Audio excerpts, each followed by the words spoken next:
اے ماں، تیری گود سے ہی امت کی روشنی اٹھتی ہے۔ بسم اللہ الرحمن الرحیم۔ اے ماں، جب رات کی خاموشی گہری ہو جاتی ہے اور تو نیم خوابیدہ آنکھوں سے اپنے بچوں کی چادر ٹکاتی ہے، لوگ سمجھتے ہیں کہ تو بس اپنے فرض ادا کر رہی ہے، مگر حقیقت میں اس لمحے تو ایک نسل کی بنیاد رکھ رہی ہوتی ہے۔ تو اپنی گود میں صرف بچوں کو نہیں تھامتی، امت محمد کی تقدیر تھامے ہوتی ہے۔ جب تو چھوٹے ہاتھوں میں نوالا رکھ کر بسم اللہ سکھاتی ہے تو یہ محض کھانے کا آداب نہیں، بلکہ دلوں میں اللہ کا نام بسا دینے کی عبادت ہے۔ دنیا کی مائیں کردار بناتی ہیں، لیکن ایک مسلمان ماں آخرت سنوارتی ہے، ایمان پیدا کرتی ہے، روشنی اگاتی ہے۔ نبی کریم صلی اللہ علیہ وسلم نے فرمایا، تم میں سے ہر شخص نگہبان ہے اور اس کی ذمہ داری کے بارے میں سوال ہوگا۔ اور سیدنا علی رضی اللہ عنہ نے فرمایا تھا، بچے کی پہلی درسگاہ ماں کی گود ہے۔ اگر اس درسگاہ میں محبت ہو، قرآن ہو، نرمی ہو اور سنت کی خوشبو ہو تو یہ بچہ صرف اچھا انسان نہیں بنتا، امت کا چراغ بن جاتا ہے۔ ماں جب تہجد میں لرزتی ہوئی آواز سے کہتی ہے، یا اللہ میرے بچے کو ہدایت دے، تو آسمان خاموش نہیں رہتا، فرشتے کہتے ہیں آمین یا رب العالمین۔ حضرت مریم کی والدہ نے شکم میں موجود بچے کو اللہ کے لیے وقف کیا۔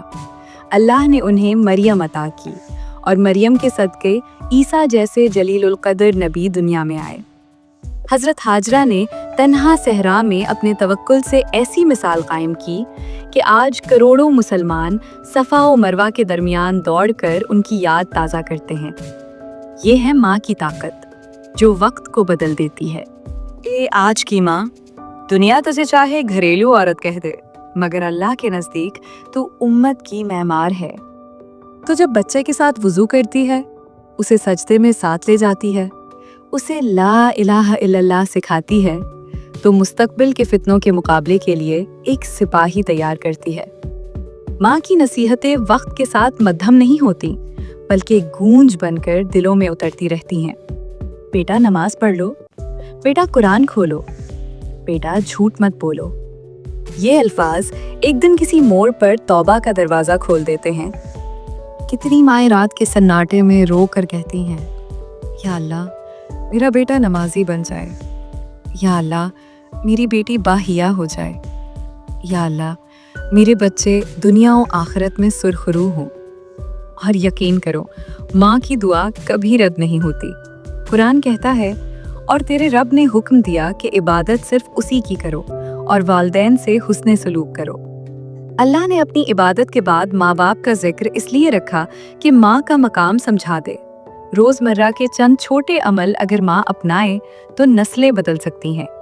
بچے کے کان میں آذان، ہر کھانے سے پہلے بسم اللہ، غلطی پر نرمی، گھر میں قرآن کی تلاوت، سیرت النبی صلی اللہ علیہ وسلم کی کہانیاں، سونے سے پہلے دعائیں، ماشاء اللہ اور الحمدللہ کی عادت، اور بچوں کے لیے روز ایک دعا۔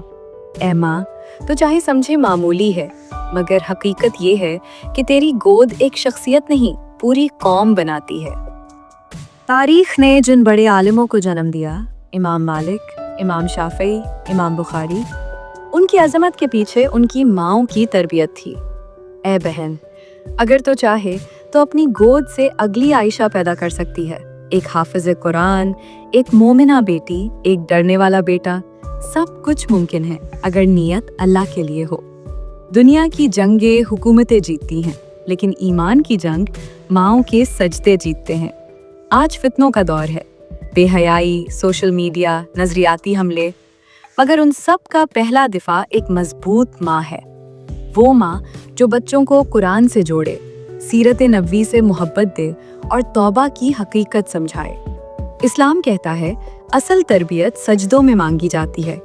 فجر کے وقت رو کر کہو، یا اللہ میرے بچوں کو اپنا محبوب بنا دے، ان کے دلوں میں ایمان جما دے اور انہیں جنت کے راستے پر ثابت قدم رکھ۔ اگر بچے نمازی ہوں گے تو کل دوسروں کو نماز کی دعوت دیں گے۔ اگر بیٹیاں باحیا ہوں گی تو نسلوں کی حفاظت کریں گی۔ قرآن اہل ایمان کو خوشخبری دیتا ہے، ہم ان کی اولاد کو بھی ان کے ساتھ ملا دیں گے۔ یعنی اگر ماں باپ نیک ہوں تو بچوں کو بھی جنت میں ساتھ رکھا جائے گا۔ یہ ہے ماں کی تربیت کا مقام، اور جب ماں دنیا سے چلی جائے گی، بچے کی ہر نیکی قبر میں روشنی بن کر جائے گی۔ یہ ہے وہ صدقہ جاریہ جسے دنیا ماؤں کے نام سے جانتی ہے۔ اے ماں، تیری تھکن بے قیمت نہیں، تیری قربانی ضائع نہیں، تیری راتوں کے آنسو عرش پر محفوظ ہیں۔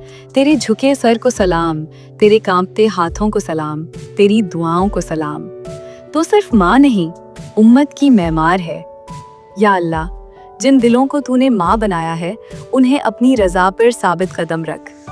ہماری اولاد کو ایمان کی روشنی دے، ہمارے گھروں میں قرآن کی برکتیں اتار، اور ہماری نسلوں کو دین کا محفظ بنا۔